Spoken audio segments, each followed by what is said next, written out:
Seslen, zafer nidası titresin bu alem.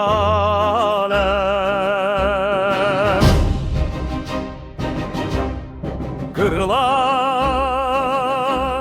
zincirleri çeksin odlu kalem.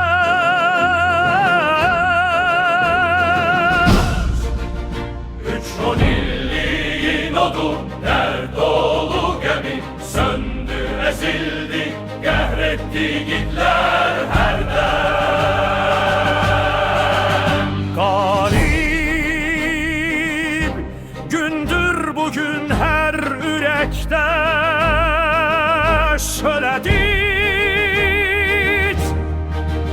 Dertli sanımız, sanımız, adımızdır.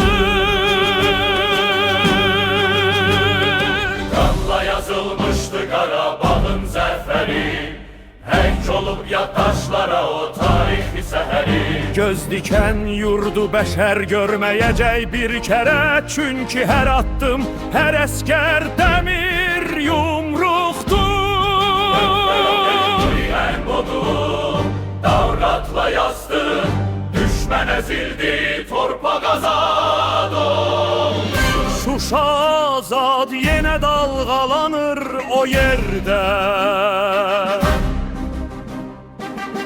Şehit ruhlar şaddır, fəxrlə baxır göydə. Her karış torpak bizimdir, vətən bütövdür. Bu qayıdışın sədası hürriyetin nəğməsidir. Bir millet, bir ordu, bir Ali Baş komandan. Ezeli ve ebedi Azerbaycan'dır. Yaşa Azerbaycan, yaşa zafer günü, zaferimiz ebedi, sarsılmazdır bu milletin ünü. İleri, ileri, tarih bizim, gelebe bizim.